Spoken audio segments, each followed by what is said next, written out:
बाकी सारे नाकों पर अरुण किसी तरह बचकर निकलने में कामयाब हो गया। अब सिर्फ बॉर्डर की चेकिंग बची थी। अचानक शांतनु को ख्याल आया तो उसने अरुण से पूछा, हमारा पासपोर्ट तजाकिस्तान का है पर तुम कैसे बॉर्डर पार करोगे? अरुण ने अपनी सीट के नीचे से एक प्लास्टिक का लिफाफा निकला और शांतनु को देते हुए कहा, इसमें से तजाकिस्तान वीसा वाला पासपोर्ट निकाल दो। उद्धरण, शांतनु ने देखा लिफाफे में बहुत सारे पासपोर्ट थे, सब पर अलग अलग देश का वीसा लगा था। अरुण की जरूरत का पासपोर्ट निकालने के बाद उसने लिफाफा वापस करते हुए पूछा, हर पासपोर्ट पर सिर्फ एक वीसा, इसका कोई खास कारण? मुस्कुराकर अरुण ने कहा, गरीब देश का गरीब टैक्सी ड्राइवर एक से ज्यादा वीसा लगवाएगा तो दुनिया का बॉर्डर क्रॉस करवा देंगे यहाँ के लोग। गरीब को गरीब जैसा ही दिखना चाहिए। उद्धरण, उसकी बात समझकर शांतनु मुस्कुरा दिया। बॉर्डर पर अपने आगे गाड़ियों की लंबी कतार देखकर अरुण को लगने लगा कि उनका काम उतना मुश्किल नहीं होगा जितना उन्होंने सोचा था। अदिति ने खुद को विक्रम की तरह दिखाने के लिए अपने कुर्ते के ऊपर से 2 जैकेट पहन लिए जिससे वो थोड़ी भारी दिखे। हाथों पर हल्की सी मिट्टी लगाकर उसने अपने चेहरे पर रगड़ लिया ताकि उसका गोरा और बेदाग चेहरा अलग से ना नजर आए। फिर उसने रुमाल के कोने को धीरे से अपनी नाक में डाला। उसे एक जोर की छींक आए, ऐसा उसने लगातार कई बार किया। इतनी छींकों की वजह से उसकी आंखें लाल हो गई और उनमें पानी भर आया। फिर भी अदिति बार बार खुद को छींकें दिलाती रही। जैसे ही उनकी कार को रोका गया वो फिर से जोर से छींकी। बाहर खड़े बंदूकधारी ने अरुण से पूछा, किधर को जाता है? कौन है तुम्हारे साथ? अरुण ने अपना पासपोर्ट दिखाया और कहा, टैक्सी ड्राइवर को जिधर का सवारी मिलेगा उधर ही जाएगा। अस्पताल से लेकर आया है, बॉर्डर पार के हैं। उद्धरण, आदमी ने शांतनु से पासपोर्ट मांगे तो उसने 3 पासपोर्ट पकड़ा दिए। शांतनु का चेहरा मिलाने में कोई दिक्कत नहीं हुई। फिर उसने पीछे झांक कर देखा। अदिति अब भी लगातार छींक रही थी और बार बार रुमाल से अपनी नाक रगड़ रही थी। आदमी ने पूछा, क्या हुआ तुम लोगों को, और बुर्के में कौन है? अदिति ने भारी आवाज में जवाब देने की कोशिश की, खानम है बीमार। उद्धरण, इससे आगे कुछ न कहकर वह फिर से छींकने लगी। शांतनु ने बताया, भाई और भाभी जान है, खाला के यहाँ आए थे। भाभी का तबीयत बिगड़ गया, उनको दिल का बीमारी है। अस्पताल में भाईजान को भी कुछ हो गया, कल से छींके जा रहे हैं और खांसी भी बहुत है। तभी अदिति ने बहुत जोर से छींक मारी। उसके बाद अचानक जोर जोर से खांसने लगी। आदमी खुली खिड़की से 2 कदम पीछे हो गया। उसने एक नज़र फिर से पासपोर्ट पर और फिर कार में बैठे लोगों पर डाली। फिर चुपचाप जाकर स्टाम्प लगवा दिया और पासपोर्ट उन्हें देकर जाने का इशारा किया। थोड़ा आगे आने के बाद जब अदिति को फिर से छींक आई तो शांतनु ने कहा, अब हमारा काम हो गया है, तुम अपनी एक्टिंग बंद कर सकती हो। उद्धरण, ये असली वाली थी। अदिति की आवाज़ भारी और बीमारों वाली हो गई थी। लगता है मुझे सचमुच जुकाम हो गया। उद्धरण, अरुण और शांतनु हंस पड़े। थोड़ी ही देर में वो लोग उस जगह पर पहुंच गए जहां उन्हें विक्रम से मिलना था। सबके मन में डर था लेकिन कोई भी कुछ कहना नहीं चाहता था, इसलिए बिना इस बात का जिक्र किए वो चुपचाप गाड़ी में इंतजार करते रहे। कुछ देर बाद अदिति ने कहा, पिछला इंजेक्शन दिए कई घंटे हो गए हैं, मेरे ख्याल से हमें मुस्तफ़ा को एक और इंजेक्शन दे देना चाहिए। उद्धरण, उसकी बात से सहमत होकर शांतनु ने अपने बैग से इंजेक्शन निकालकर मुस्तफ़ा की गर्दन पर लगा दिया। जब 1 घंटे बाद भी विक्रम का कोई अता पता न था तो शांतनु ने अरुण से पूछा, बॉर्डर के आगे के हिस्से में कैसा पहरा होता है? विक्रम के लिए वहां से निकल पाना यकीनन हमसे ज्यादा मुश्किल होगा। उद्धरण, अरुण इसी बात से डर रहा था। उसने नजरें झुकाकर जवाब दिया, बहुत ज्यादा, लेकिन पहरे की वजह से नहीं, उस जगह की वजह से। तजाकिस्तान आने का सिर्फ यही एक रास्ता है, बाकी जो 3-4 और रास्ते थे उन्हें बंद कर दिया गया है। वैसे तो बॉर्डर पर थोड़े थोड़े फासले पर गार्ड तैनात हैं, लेकिन उन्हें भी पता है कि इन पथरीले पहाड़ों और खाइयों को पार करने की कोशिश करना मौत को बुलावा देने के बराबर है। यहाँ पर ऐसी कोशिशें ना के बराबर होती हैं। उद्धरण, शांतनु का दिल कांप गया। वैसे तो विक्रम ने बहुत से नामुमकिन पहले भी मुमकिन बनाए थे, लेकिन फिर भी शांतनु को उसके लिए घबराहट होने लगी। विक्रम को उनसे अलग हुए 2 घंटे से ऊपर हो चुके थे। इस तरह मुस्तफ़ा के साथ अनजान देश के अनजान रास्ते पर खड़े रहना दूसरों का ध्यान आकर्षित कर सकता था। उसने अरुण से कहा, हम बहुत देर से यहीं पर खड़े हैं, मेरे ख्याल से हमें शहर का एक चक्कर लगाकर आना चाहिए। यहाँ भी किसी ने आकर पूछताछ शुरू कर दी तो कोई नई मुसीबत ना खड़ी हो जाए। उद्धरण, उसके कहने पर अरुण शहर की सड़कों पर गाड़ी घुमाने लगा। विक्रम जब तय की हुई जगह पर पहुंचा तो वहां कोई नहीं था। उसका दिल बैठ गया। उसने अदिति को अपना पासपोर्ट दिया था। भारी दाढ़ी मूंछों के बाद भी उनके चेहरे एक जैसे तो नहीं थे।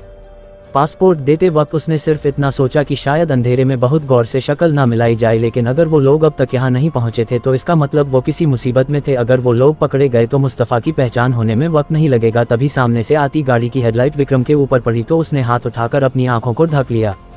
गाड़ी बिल्कुल उसके सामने आकर रुकी। जैसे ही उसने आंखों से हाथ हटाए आगे वाला दरवाजा खुला और शांतनु ने तेजी से बाहर निकलकर उसको गले लगा लिया। मुझे तुम्हारी बहुत फिक्र हो रही थी विक्रम। शुक्र है तुम ठीक हो, शांतनु ने कहा। विक्रम ने उसकी पीठ थपथपाते हुए पूछा, तुम्हें इतनी देर क्यों लग गई? मुझे भी घबराहट होने लगी थी। उद्धरण, शांतनु ने उसे सारी बात बताई। अदिति ने मुस्कुरा कर कहा, अब हम सब लोग सही सलामत इस तरफ पहुंच गए हैं, तो बताओ आगे क्या करना है? उद्धरण, उसकी भारी आवाज सुनकर विक्रम ने पूछा, तुम्हारी तबीयत ठीक नहीं है क्या? शांतनु और अरुण हंस पर अदिति ने कंधे उचकाकर जवाब दिया, यह विक्रम बनने की सजा है। उद्धरण, तब विक्रम को समझ आया कि अपना चेहरा छुपाने के लिए बीमार होने की एक्टिंग करते करते अदिति को सच में जुकाम हो गया था। आई एम सॉरी, उसने पूरे दिल से माफी मांगी। अब वक्त आ गया था अपने फोन ऑन करने का। विक्रम ने सबसे पहले संग्राम को फोन मिलाया। पहली ही रिंग पर संग्राम ने फोन उठाकर आतुरता से पूछा, कुछ पता चला? विक्रम ने एक लंबी सांस लेकर कहा, मुस्तफा हमारे कब्जे में है सर। उद्धरण, क्या? संग्राम हैरान रह गया, कैसे? इस वक्त पूरी बात बताने का समय नहीं था, इसलिए विक्रम ने सिर्फ इतना कहा। अचानक आमना सामना हो गया। इस वक्त वो हमारे पास है और बेहोश है। हम तजाकिस्तान पहुंच गए हैं। आप मुस्तफा के साथ हमारे लौटने का इंतजाम करवा दीजिए। उद्धरण, संग्राम अभी भी हैरत में था, लेकिन विक्रम की बात सुनकर उसने पूछा, खत्म क्यों नहीं किया? यहाँ लाने में मुश्किल हो सकती है, उसे वहीं मार दो। उद्धरण, उसका जिंदा रहना बहुत जरूरी है सर। विक्रम ने कहा, उसके पास कुछ खुफिया जानकारी है, न्यूक्लियर मिसाइल के बारे में। उद्धरण, ओह। संग्राम ने कुछ देर सोचने के बाद एक जगह का पता बताया। तुम लोग यहाँ पर चले जाओ, अपना पासपोर्ट दिखा देना, वो तुमसे सवाल नहीं करेंगे। मैं तुम्हारे निकलने का इंतजाम करता हूँ, तब तक तुम लोग वहीं रहना और हाँ, मुस्तफा की एक तस्वीर भेज दो। उद्धरण, संग्राम का बताया हुआ पता शहर के रईस इलाके का एक घर था। रात के इस पहर में सड़कों पर कोई नजर नहीं आ रहा था। गेट पर पहुंचकर विक्रम ने वॉचमैन से घर के मालिक के बारे में पूछा। साहब तो सो रहे हैं, आप सुबह आइए, वॉचमैन ने कहा। विक्रम ने रौब दिखाते हुए उसे हिदायत दी, जाकर उन्हें मेरा नाम बताओ, अगर उन्हें पता चला कि तुमने मुझे वापस भेज दिया तो सुबह तक तुम यहाँ नजर नहीं आओगे। उद्धरण, उसकी बात सुनकर वॉचमैन डर गया और फौरन घर के अंदर इंटरकॉम मिलाया। बात करने के बाद वॉचमैन ने जल्दी से गेट खोल दिया और अरुण कार को लेकर बंगले में दाखिल हो गया। कार रुकते ही अधेड़ उम्र का एक आदमी तेज कदमों से चलता हुआ बाहर आया। इतनी गर्मजोशी से वो सबसे मिला जैसे वो लोग कोई अजनबी नहीं बल्कि उसके पुराने पहचान वाले हो। वॉचमैन की नजरों से दूर घर के अंदर पहुंचने के बाद आदमी ने अपना चश्मा उतारा और उनसे कहा, तुम लोग जब तक चाहो यहाँ रह सकते हो, कोई खतरा नहीं है, यहाँ कोई नहीं आएगा। किसी भी चीज की जरूरत हो मुझे बताना। 3 साल बाद अपने देश के बहादुर नौजवानों से मिल रहा हूँ, तुम्हारी मदद करना मेरे लिए फख्र की बात है। उद्धरण, आप? विक्रम ने पूछा। आदमी के चेहरे पर हल्की सी मुस्कान आ गई। मेरा नाम जफर सईद है, पेशे से वकील हूँ, अल्लाह के फजल से शहर में अच्छा खासा नाम है। उद्धरण, विक्रम ने असमंजस से अपने साथियों की तरफ देखा, फिर उससे पूछा, आप हमारी मदद? किसने कहा आपको ऐसा करने को?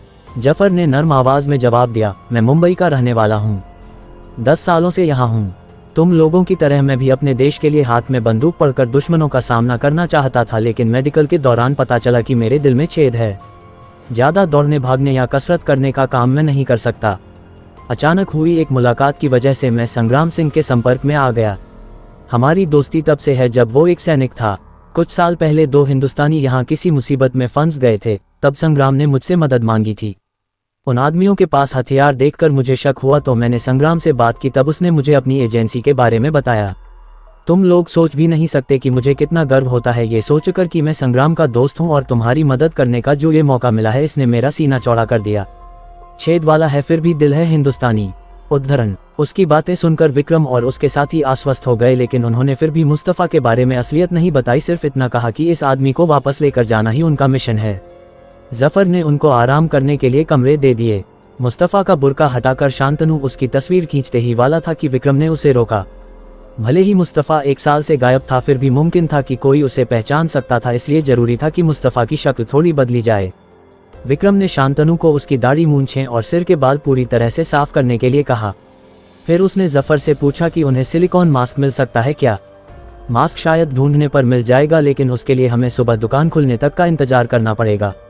वैसे मेरे पास कुछ विग हैं, मुझे अलग अलग गेटअप में फ़ोटो खिंचवाने का बहुत शौक है, इसलिए खरीद कर रखे हैं। अगर तुम चाहो तो उनमें से कोई भी ले सकते हो, जफर ने जवाब दिया। सुबह तक इंतजार करने का समय नहीं था, इसलिए विक्रम ने जफर के दिखाए विग में से थोड़े लंबे सफ़ेद बालों का एक विग ले लिया। मुस्तफ़ा के सिर पर विग लगाकर उसकी फ़ोटो संग्राम के पास भेज दी गई। कुछ ही घंटे में उन्हें अपने देश जाने के पासपोर्ट मिल गए। मुस्तफ़ा अब हरनाम सिंह था और विक्रम सिंह का दादा था। शांतनु ने विक्रम को छेड़ते हुए कहा, बीवी के आने के बाद परिवार बढ़ता है, जब कोई नन्हा मुन्ना आता है, लेकिन तुम्हारे केस में तो बीवी के बाद तुम्हें नए दादा मिल गए। बधाई हो। उद्धरण। उसकी बात सुनकर विक्रम ने हंसकर जवाब दिया, अपने देश ले जाकर नए दादा की अच्छी तरह से खातिरदारी करूंगा। उद्धरण। शहर में सुबह की चहल पहल शुरू होने से पहले ही वो लोग एयरपोर्ट पहुंच गए। आने से पहले शांतनु ने मुस्तफ़ा को एक और बेहोशी का इंजेक्शन दे दिया था। उसे व्हीलचेयर पर बिठाकर पैरों पर शॉल डालकर विक्रम और अदिति साथ साथ चल रहे थे। शांतनु उनके पीछे था। इमिग्रेशन के वक्त ऑफिसर ने उचक कर मुस्तफ़ा को देखा और विक्रम से पूछा, इनकी तबीयत ठीक है? सफ़र करने के हालात में हैं? ऊंची आवाज में हंसते हुए विक्रम ने कहा, हाँ जी, एकदम फिट है हमारे दादू। 4 दिन से सुबह से रात तक बच्चों की तरह यहाँ की एक एक चीज़ देखनी थी उनको। इतना घूम लिए कि आज सुबह फ्लाइट के लिए उठा ही नहीं जा रहा था। मैंने भी सोच कोई गल नहीं, दादू का घूमने का शौक तो पूरा हो ही गया है, इनको सोने दो। उद्धरण। ऑफिसर ने मुस्कुरा कर कहा, खुशी हुई सुनकर कि आपके दादाजी को हमारा देश अच्छा लगा। उद्धरण। बहुत अच्छा लगा जी, उनको भी और हमको भी। देखना जब आँख खुलेगी तो बच्चों की तरह जिद करने लगेंगे कि मुझे वापस जाना है। इतना कहकर विक्रम फिर से जोर जोर से हंसने लगा। वहां से निकलकर चैन की सांस लेते हुए विक्रम और अदिति प्लेन की तरफ बढ़ने लगे। सारे पड़ाव पार हो चुके थे। एक बार फ्लाइट यहां से टेक ऑफ हो गई, उसके बाद फिक्र की कोई बात नहीं थी। सामने प्लेन का दरवाजा नजर आ रहा था, बस कुछ ही कदम की दूरी बाकी थी। तभी पीछे से किसी के चिल्लाने की आवाज आई, विक्रम सिंह रुकिए। उद्धरण। विक्रम और अदिति अपनी जगह पर जड़ हो गए। दौड़ते कदमों की आवाज तेजी से उनके नजदीक आ रही थी। धीरे धीरे विक्रम पीछे की तरफ मुड़ा। हाथ में वॉकी टॉकी लिए एयरपोर्ट का एक गार्ड दौड़ते हुए उनकी तरफ आ रहा था। क्या इस आखिरी पड़ाव पर आकर विक्रम और उसकी टीम का मिशन फेल होने वाला था?